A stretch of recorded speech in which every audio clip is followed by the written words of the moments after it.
ስለ ቤተሰብ እቅድ መምሪያ ወይም ደግሞ ስለ ወሊድ መቆጣጠሪያ ከመጠቀማችሁ በፊት ማወቅ ያለባችሁን ነገር እነግራችኋለሁ። ሰላም ጤና ይስጥልኝ። ሲስተር ቤተልሔም ነኝ። ለዚህ ቻናል አዲስ የሆናችሁ ሰዎች ቻናሉን ሰብስክራይብ አርጉ። ቪዲዮን ከወደዳችሁት ደግሞ ላይክ ማድረግ እንዳትረሱ። ሀሳብ አስተያየት ካላችሁ ኮሜንት ሴክሽን ላይ ሀሳብ አስተያየታችሁን እየጻፋችሁልኝ ማለት ነው። በዛሬ ቪዲዮ ይዤላችሁ የመጣሁት ስለ ቤተሰብ ምጣኔ ወይም ደግሞ ስለ ወሊድ መቆጣጠሪያ አይነቶችና ማን ምን የጎንዮሽ ጉዳት እንዳለው እነግራችኋለሁ ማለት ነው። ቪዲዮውን እስከ መጨረሻ ድረስ ማየት አለባችሁ፣ በተለይ ሴቶች ማለት ነው። እንግዲህ ብዙ አይነት የወሊድ መቆጣጠሪያዎችን ታውቃላችሁ።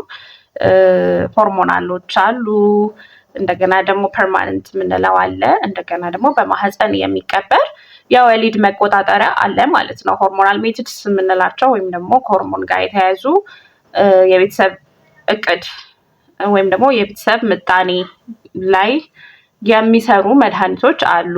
ለምሳሌ እነ ኪኒኒ የምንወስድ ከሆነ ዲፖፕሮቬራ የምንለው በየ3 ወሩ የምንወጋው መድኃኒት፣ ሌላው ደግሞ ኢምፕላንት ወይም ደግሞ በክንድ በኩል የሚቀበረው፣ ስለነሱ እነግራቸዋለሁ ማለት ነው። እነዚህ ሶስቱ ምንድን ነው ውጤታማነታቸው፣ እንዴት ነው ውጤታማ ናቸው ወይ የሚለውን ነገር እነግራቸዋለሁ ማለት ነው። በመጀመሪያ ደረጃ ኪኒኒን የምንወስድ ከሆነ ኪኒኒ በትክክል በየቀኑ እየወሰድን ከሆነ ከ91 እስከ 99% የመከላከል አቅም አለ ወይም ደግሞ ውጤታማ ነው ማለት ነው። እንዲሁም ኢምፕላንት ከሆነ ከ99% በላይ መከላከል ይችላል ወይም ደግሞ ማቀብ ይችላል ማለት ነው። ሌላው ምንድን ነው በዲፖፕሮቬራ የምንለው ማለት ነው። ዲፖፕሮቬራ ማለት በየ3 ወሩ የምንወስደው መርፌ ማለት ነው። እሱ መርፌ ከ94% እስከ 99% ውጤታማ ያደርጋል ወይም ደግሞ በትክክል መከላከል ይችላል ማለት ነው። በትክክል የምንወስደው ከሆነ በየ3 ወሩ መከላከል ይችላል ማለት ነው። ይሄ ውጤታማነቱን ስናይ ማለት ነው። ሌላ ምንድነው የጎንዮሽ ጉዳት አለው። ሁሉም የጎንዮሽ ጉዳት አላቸው። እነዚህ የጎንዮሽ ጉዳቶች ምንድን ነው ስንል የወር አበባ ያበዛሉ ወይም ደግሞ ያዛባሉ። ራስ ምታት፣ ኃይለኛ የሆነ ራስ ምታት ያመጣሉ። ክብደታችንን በጣም ይጨምራሉ። ሌላው ደግሞ የጡት ህመም ያመጣሉ ወይም ደግሞ ማበጥ ያመጣሉ። እንደገና ደግሞ የላይክ ስሜታችንን ይለዋውጡታል። ሙድ ኤክስቼንጅ አላቸው። በጣም ሙድ ስዊንግ ያደርጋሉ እና እነዚህ መድኃኒቶች ይሄ የጎንዮሽ ጉዳት እንዳላቸው ማወቅ ይገባናል። ማንኛውም ሴት ከመጠቀሟ በፊት ይሄ ሳይድ ኢፌክቱ እንደሆነ ልታውቅ ይገባል ማለት ነው። ሌላው ምንድነው ኮንትራኢንዲኬሽን የምንለው ወይም ደግሞ እነዚህን ኪኒኖች ወይም ደግሞ እነዚህን የወሊድ መቆጣጠሪያዎች መጠቀም የለባትም ብለን ወይም ደግሞ ኮንትራ ነው ብለን ኮንትራ ኢንዲኬት ነው ለእሷ አልተፈቀደም የምንለው ደግሞ ምን ሲሆን ነው? ከፍተኛ የሆነ የደም ግፊት ያለባት ሴት እሱን መጠቀም አትችልም። ሌላው የልብ ህመም ያለባትም ሴት እነዚህን ነገሮች መጠቀም አትችልም። የደም መርጋት ታሪክ ያላቸው ሰዎች ወይም ደግሞ የደም መርጋት ኬዝ ያለባቸው ሰዎች ይሄንን መጠቀም አትችልም ማለት ነው። ሌላው ምንድነው ጡት እያጠባቸው ያለች እናት ይሄን ኪኒኒ እንድትወስድ አለ ኤስትሮጅን እና ፕሮጀስቲን የሚባል እና እሱን እንድትወስድ አይመከርም ማለት ነው። ሌላው ምንድነው የጉበት በሽታ ያለባቸው ሰዎች ይሄንን እንዲወስዱ አይመከርም ማለት ነው። ያው እንግዲህ ጡት የምታጠባ ሴት ኪኒኒው አይነት አለው። አንዳንድ ኪኒኒዎችን ነው መውሰድ የማትችለው ማለት ነው። ሌላው ምንድነው ይሄ እንግዲህ በዋነኝነት ይህንን መድኃኒት መጠቀም የሌለባቸው ሴቶች ወይም ደግሞ ኮንትራ ኢንዲኬሽን ናቸው የምንላቸው ማለት ነው። ስለዚህ ማንኛውም ሴት የወሊድ መቆጣጠሪያ ስትመርጥ ከራሷ ሴናሪዮ ጋር የሚሄደውን ነገር ከራሷ ኬዝ ጋር የሚሄደውን ነገር በደንብ ከነ ሳይድ ኢፌክቱ ማወቅ ስላለባት መምረጥ አለባት ማለት ነው። ሌላው ሁለተኛው ነገር ምንድነው ያው በማህፀን የሚቀበር ሉፕ የምንለው ወይም ደግሞ አዩሲዲ የምንጠራው ማለት ነው። እሱ ነው። ሌላው ይሄ በማህፀን ውስጥ የሚቀመጥ አነስተኛ መሳሪያ ነው እና ሆርሞን ያለው ወይም ደግሞ ኮፐር ሊሆን ይችላል ማለት ነው የሚቀበረው። ወደ ጎንዮሽ ጉዳቶቹ ስንሄድ አዩሲዲ እንግዲህ መጀመሪያ አካባቢ በጣም የሆድ ቁርጠት ያመጣል። ወደ መጀመሪያ አካባቢ ላይክ እንደተደረገ አካባቢ ከባድ የሆነ የሆድ ቁርጠት አለው። እንደገና ደግሞ የወር አበባ በጣም ሊበዛ ይችላል።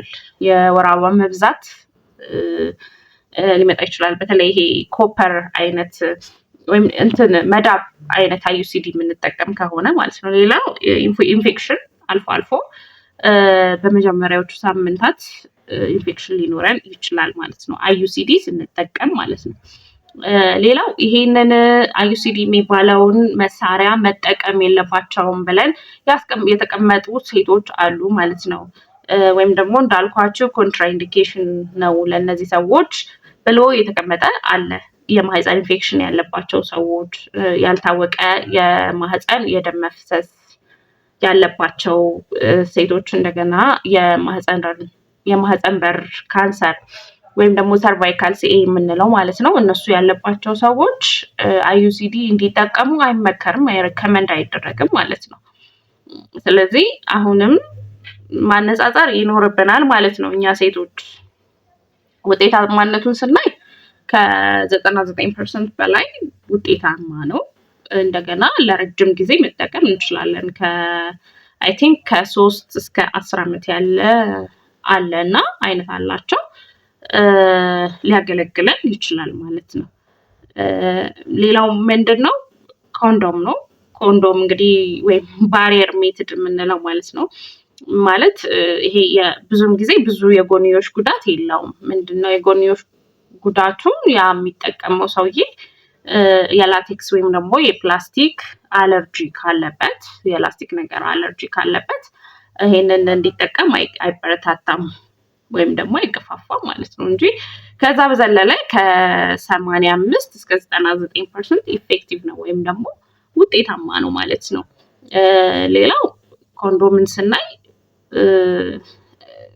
ላይክ እርግዝና እንዳይፈጠር ብቻ አይደለም የሚያደርገው፣ ከእርግዝና በተጨማሪ ሌሎች የአባላዘር በሽታዎች የመከላከል ብቃት አለው ማለት ነው።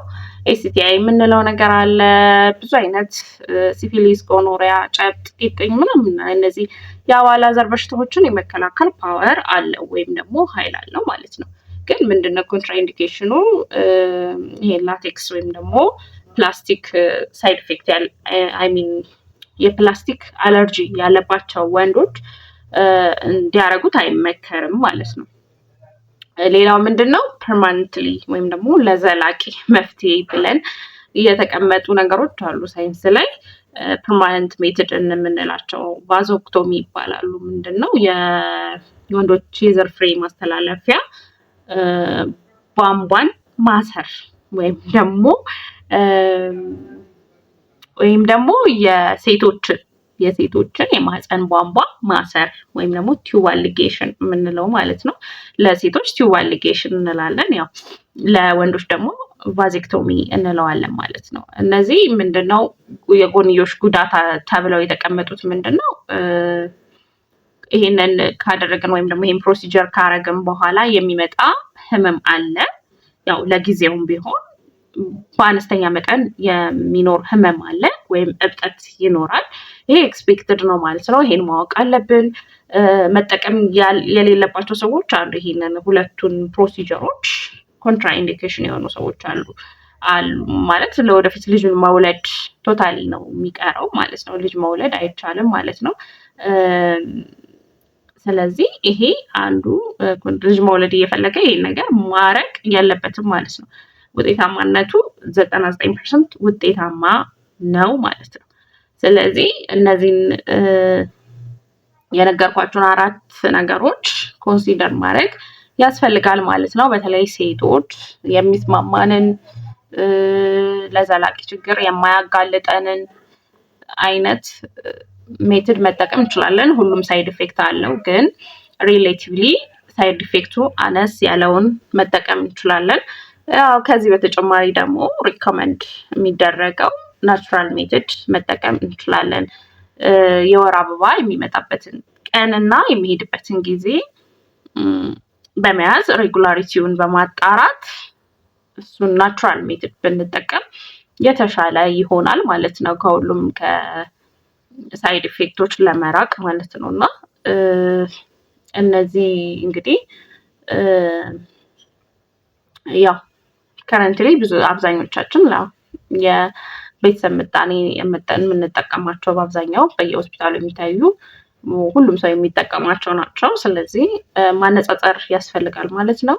ለዛሬ ይዤላችሁ የመጣሁት ቪዲዮ ይሄን ይመስላል። ቪዲዮ ከተመቻችሁ ከወደዳችሁት ላይክ አድርጉ።